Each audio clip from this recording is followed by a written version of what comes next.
te he visto en diferentes espacios con Julio Hernández López, en otros espacios, en tu propio programa en Canal 11, hablar del feminismo.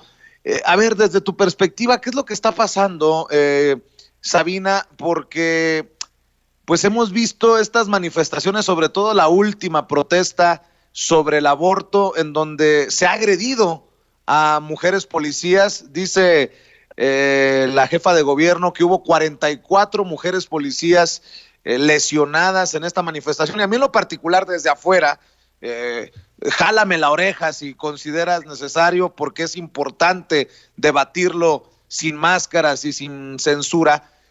Pues pareciera una incongruencia que las mujeres protestan, se manifiestan por sus derechos, pero agreden, insultan, escupen a mujeres. Ayúdame a entender este movimiento que creo que está teniendo también una falta de entendimiento desde la sociedad en general en México, querida Sabina. ¿Por qué no intento dar un panorama de lo que pasó en los últimos 2 días, el lunes y el martes, que Adelante. son días muy importantes para las mujeres mexicanas? El lunes, la jornada de 2 días empezó en la Ciudad de México con la salida del Monumento de la Revolución de 600 feministas que marchaban en pro de la despenalización del aborto en todo el país. Hay que recalcarlo porque mucha gente no entiende por qué hicieron su manifestación en la Ciudad de México si es el único, creo que Oaxaca también, donde está despenalizado totalmente el aborto. Bueno, estaban buscando la despenalización del aborto en todo el país y en el contexto de el día que las feministas dedicamos para repensar el asunto precisamente del aborto. Y a la altura de la Alameda en Avenida Juárez fueron rodeadas y encapsuladas por al menos 1,500 policías mujeres. O sea, había 3 policías por cada feminista manifestante.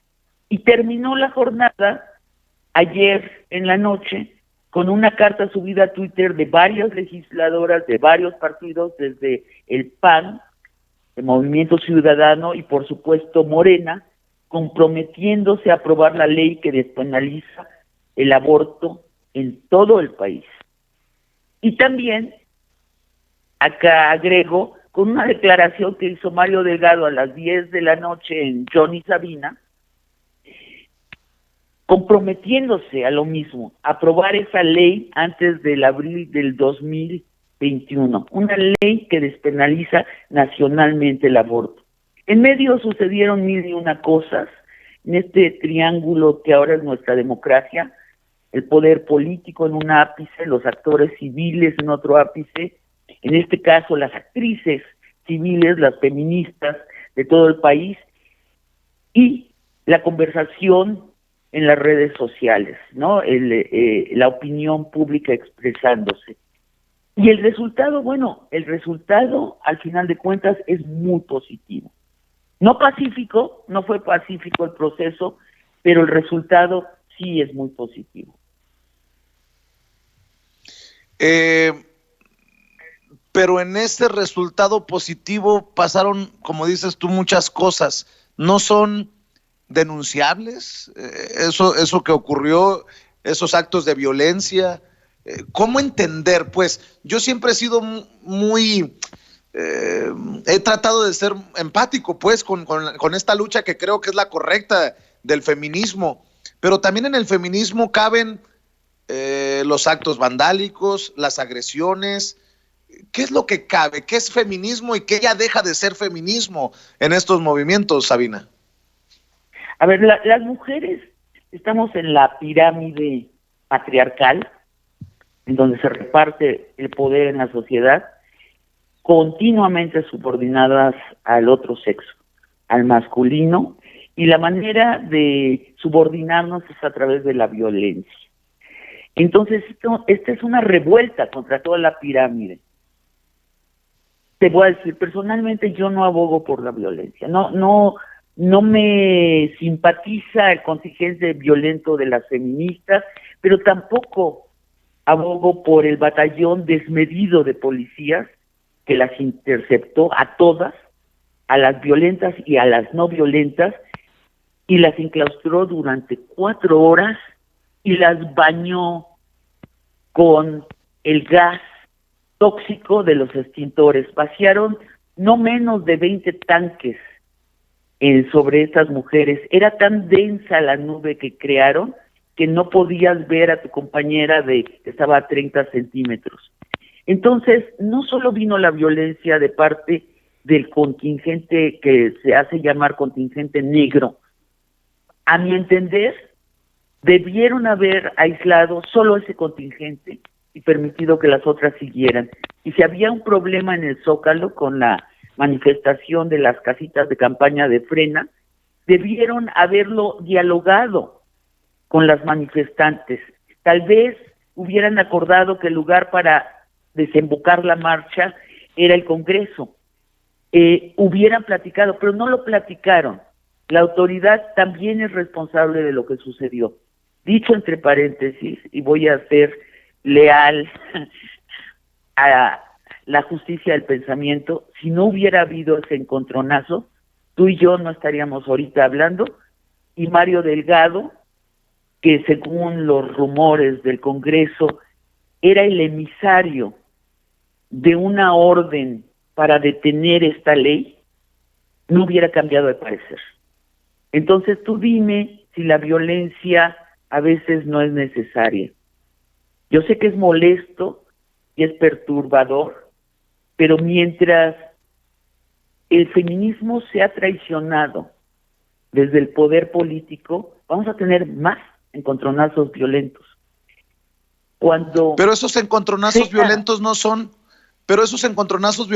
son, con las feministas que marchan con dignidad, que marchan en paz, que marchan con conciencia, que marchan con la verdad en su voz y en sus manos.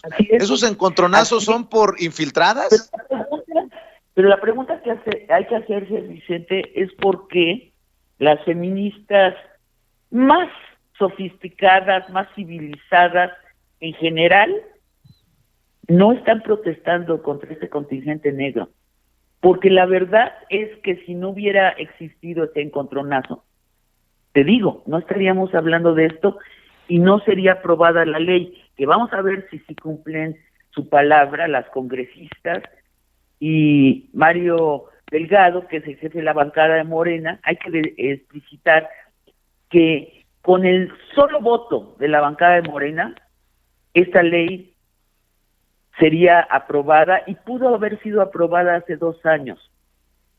El contexto, a ver, ayer le decía a Julio, le daba una imagen y déjame repetírtela, porque creo que es útil para abarcar algo tan vasto como es el feminismo mexicano, donde hay no menos de 40 millones de mujeres.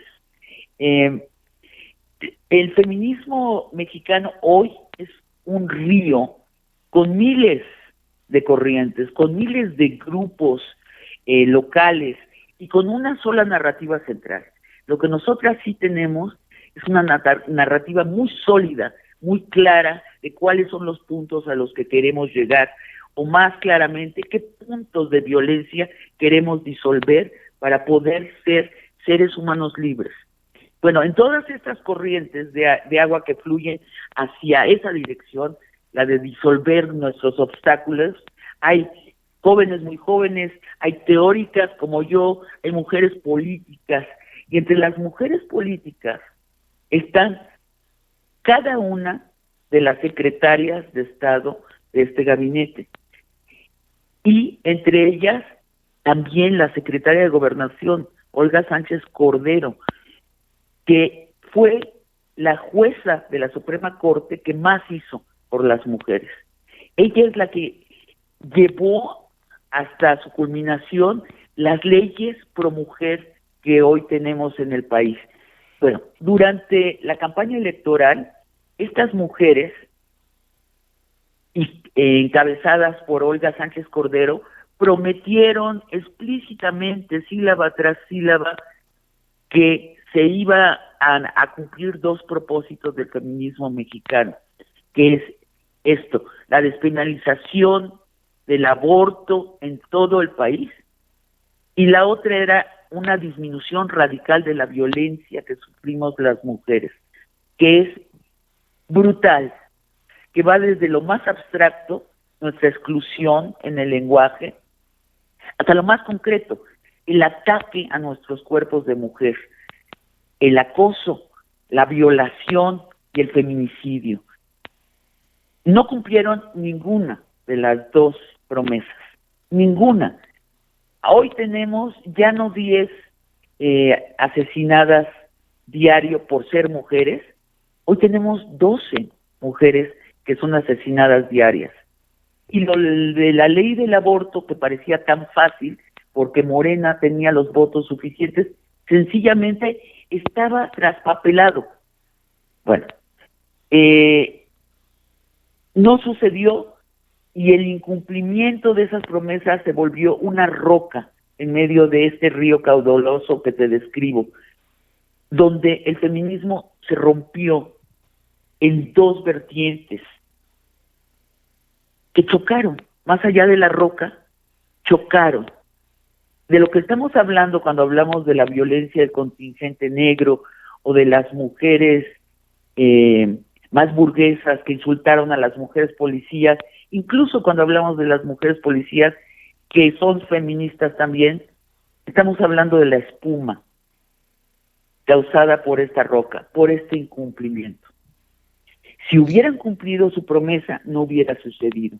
Y como te describo, ahora el feminismo es, te digo, un movimiento con una narrativa tan clara que ellas mismas, las mujeres políticas que llegaron a puestos de poder, reconocen que así fue, y el reconocimiento está expresado en la promesa de que ahora sí, por lo menos una de las dos promesas va a ser cumplida de inmediato. Entiendo que el movimiento feminista tenga diferentes vertientes y diferentes trincheras y diferentes causas: el aborto, la violencia contra la mujer, la violencia de género. Hemos visto cómo el movimiento feminista tomó las instalaciones de la Comisión Nacional de Derechos Humanos. A mí nadie me va a contar, yo también he dado cobertura a esas primeras marchas, esas manifestaciones que desembocaron frente a Palacio Nacional con quemas y pintas. ¿Es válido para un hombre que busca la verdad, un hombre que busca aportar y no nada más destruir, como tu servidor? Es válido preguntar, por ejemplo, ¿hay mano negra en el movimiento feminista? ¿Hay intereses oscuros? Y te lo pregunto por esto. Yo insisto con esto. Me llama mucho la atención.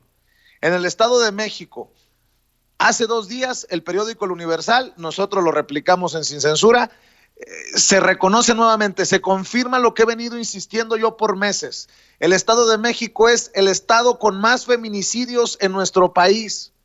Y no vemos estas manifestaciones tan apasionadas y tan como las hemos visto en el Estado de México para exigirle a algo, cualquier cosa, a Alfredo del Mazo. Ni los medios de comunicación hemos visto que toquen con el pétalo de una rosa a Alfredo del Mazo. Yo por eso pregunto, ¿hay mano negra? ¿Hay intereses oscuros detrás de este movimiento feminista para que las manifestaciones se den como y en donde se han dado? A ver, por partes. El Estado de México es el estado más violento contra las mujeres. Sí hay manifestaciones, pero la prensa no va a cubrirlas. Sí son violentas, claro que son violentas. No solo es este contingente negro quien se ha violentado, hay toda una generación de chavas, les decimos cariñosamente las morras, que ya se hartaron de ser las recipientes de la violencia y se han decantado por la violencia. Y también hay grupos violentos de feministas en el Estado de México. Ahora, la infiltración.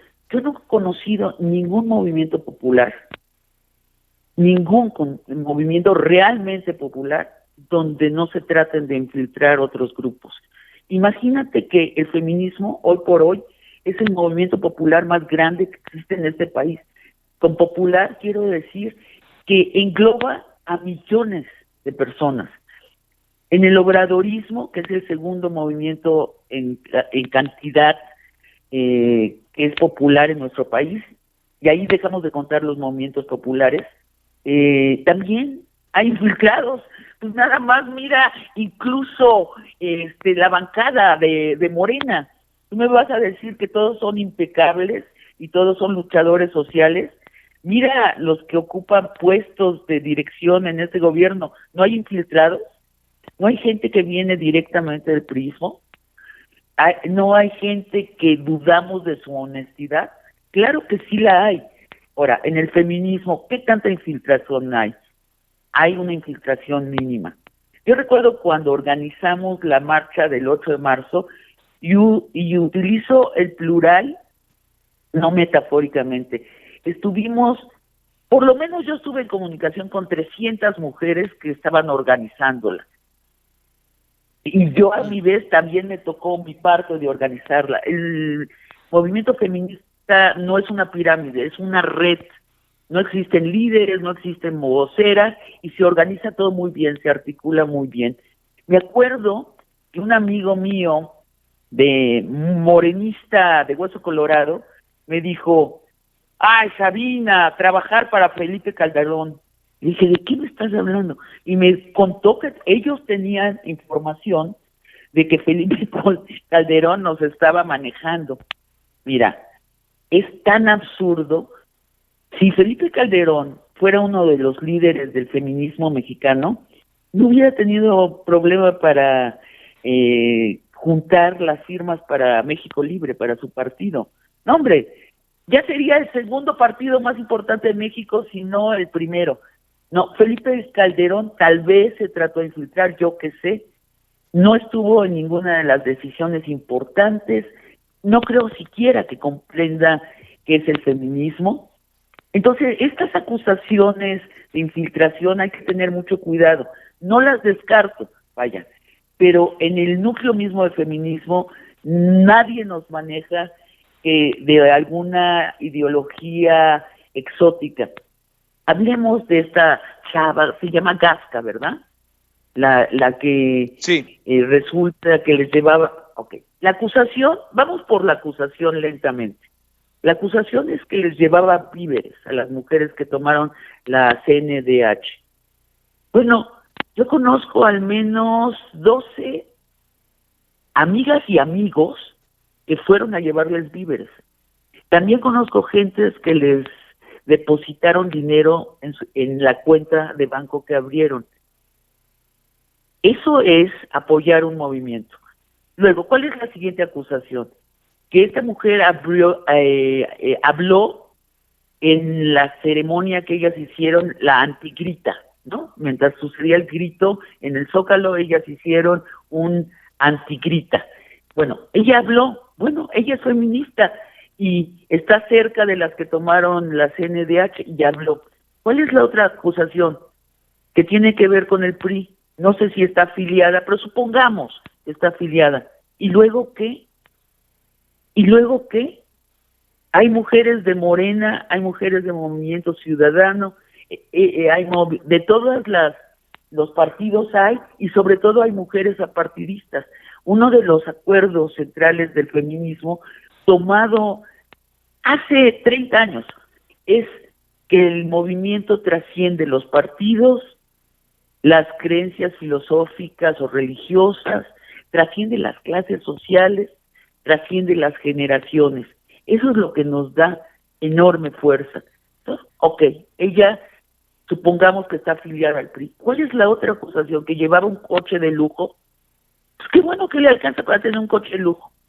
Luego, la otra terrible acusación es que trabaja en una empresa de priistas que tuvieron nexos con el peñismo. Y luego, ahora vámonos al peor de los casos, que ella sí es una mensajera del PRI. ¿Qué?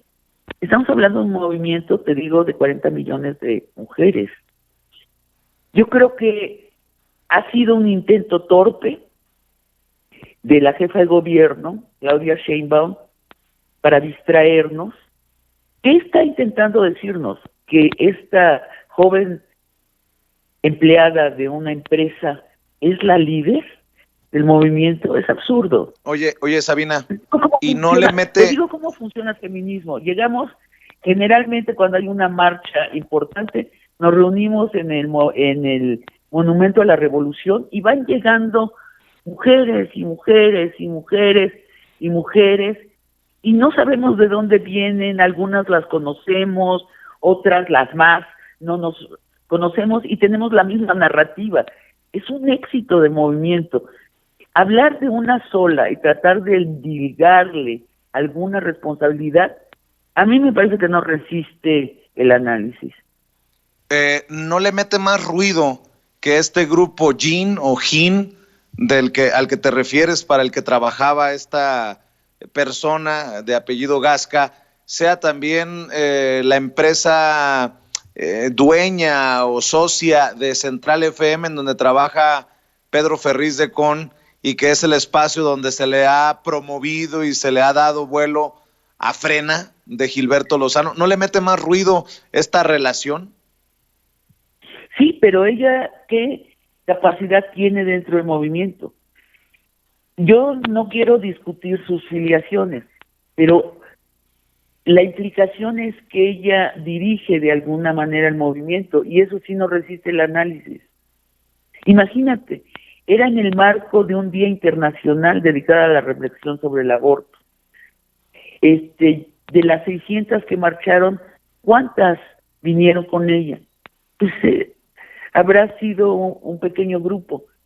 O sea, el feminismo ha sido tratado de infiltrar y va a ser una tentación más grande infiltrarlo a medida que sea más exitoso. Y yo espero que después de lo que sucedió ayer en la noche con la recapitulación de las mujeres del poder político, será muy exitoso, espero. Bueno, pues será una enorme tentación para todo el mundo infiltrarlo. Y usarán a las mujeres de su entorno para tratar de infiltrarlo. De ahí a que lo infiltren está muy difícil. Porque Sabina, tenemos una narrativa muy clara, Vicente. Mañana no nos pueden inventar que el feminismo es un movimiento en contra de López Obrador. O sea, nadie va a seguir eso, o lo va a seguir el 3%.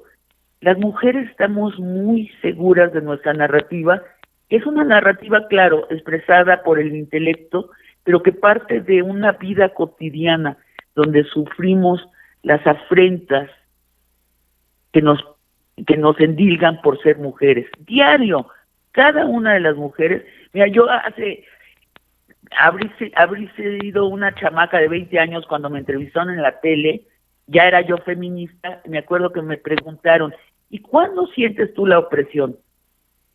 Digo, pues a todas horas. No, ¿cómo crees?